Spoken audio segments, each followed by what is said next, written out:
Okey, Assalamualaikum warahmatullahi wabarakatuh. Tengok, ada satu kaedah kita sama-sama nak sembang.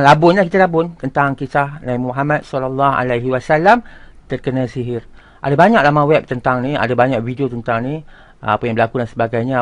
Kita boleh tengok sendiri. Tapi apa yang kita nak bincangkan pada hari ini bersama dengan anak-anak saya ialah, okey, kenapa Nabi Muhammad SAW kena sihir? Okey, ramai dalam komen dalam YouTube ni, ramai yang tak percaya kan. Ramai yang enggak mungkin, ataupun dia kata enggak mungkin. Ni kata dia enggak mungkin. Ada yang kata enggak mungkin dan sebagainya. So, tapi tak siapa yang jawab kenapa Nabi Muhammad SAW disihir.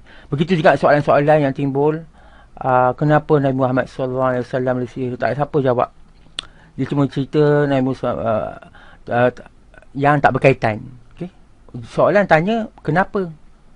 Okey. So, kenapa Nabi Muhammad SAW disihir? Sihir maksudnya Allah izinkan, ya, bukan sebab kerana kuasa sihir tu, tapi kerana Allah izinkan. Kenapa? Okey. Apa hikmah dia? Hikmah dia pertama sekali ialah Nabi Muhammad SAW manusia biasa. Kalau sihir ni akan jadi ujian daripada kita, kan, mana kita akan dapat ujian. La yukallifullahu nafsan illa wus'aha. Maksudnya kita semua akan dapat ujian. Tak kisahlah ujian apa pun. Ahmad akan dapat ujian, Sayyidatul Iman akan dapat ujian. Jadi Rasulullah SAW kena sihir ni adalah sebagai panduan bagaimana manusia nak hadapi ujian ni. Bayangkan kalau Nabi Muhammad SAW tak pernah hadapi sihir ni, tak pernah hadapi ujian ni, macam mana umatnya nak dapatkan panduan? Apakah panduan dia? Apakah caranya? Apakah kaedahnya untuk kita berlindung diri daripada sihir? Okey, Rasulullah SAW ada sunnah dia, ada cara hidup dia yang sentiasa beliau amalkan. Okey, kalau kita perhatikan antara tanda-tanda beliau disihir, kalau mengikut hadis-hadis yang panjang, kalau kita rujuk kat internet, iaitu beliau menjadi seorang menjadi tidak keruan, maksudnya tidak tentu cakap bukan-bukan dan sebagainya lah. Okey, ni ayat dia, tidak keruan tentang apa yang beliau lakukan. Okey, maknanya cakap merepek lah apa semua tu kan. Kemudian beliau jadi, kedua, pada ayat yang seterusnya, beliau jadi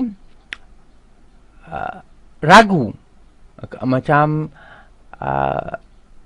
sama ada dah laku ke tak. Jadi macam was-was lah, macam ambil uduk, macam kita kata macam berlaku kat orang lain jugalah. Kalau kita tengok ada yang penyakit dia takbir berkali-kali, ambil wuduk berkali-kali, itu tanda gangguan. Jangan kita anggap ringan, jangan anggap biasa-biasa. Okay? Sebab ada contoh, ada benda yang contoh daripada kisah ni.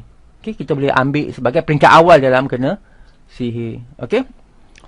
Jadi bagaimana sunnah Rasulullah yang kita nak kena buat untuk hadapi ujian Allah ni, yang akan berlaku kat kita juga, tak mustahil, sebab kita tak ada siapa yang maksum lebih hebat daripada Rasulullah SAW.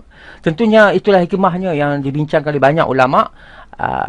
Kenapa Rasulullah diizinkan oleh Allah SWT untuk dikenakan sihir. Itulah merupakan salah satu cara yang Rasulullah SAW perlu hadapi supaya penceritaan, supaya sunnahnya diikuti.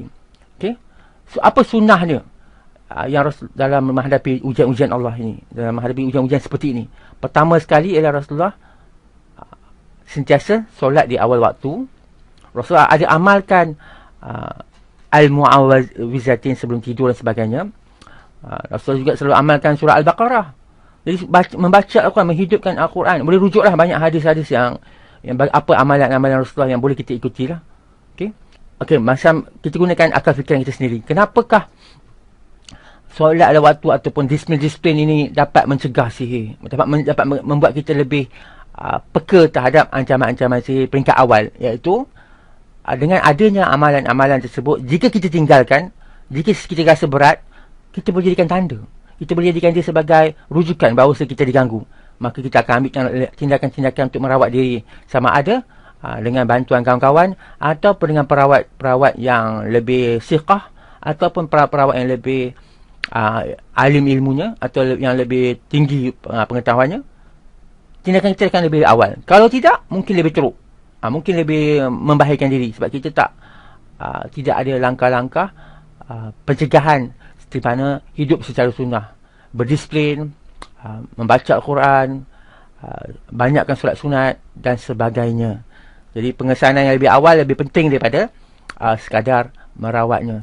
Semoga labun kita pada hari ini bermanfaat untuk semua memahami hikmah kenapa Rasulullah sallallahu alaihi wasallam telah disihir. Jadi kalau ada salah dan silap tu, biasalah saya hanyalah pendapat manusia biasa yang tak lari daripada salah dan silap. Saya harap adalah yang sudi menegur, menasihati dengan cara yang menepati konsep saling nasihat menasihati. Apapun kita semua akan ada berbagai pendapat dengan izin Allah, kerana kebagaian pendapat itu berlaku dengan kehendaknya jua. Amin ya rabbal alamin. Taqabbalallahu minna wa minkum tabayyal karim.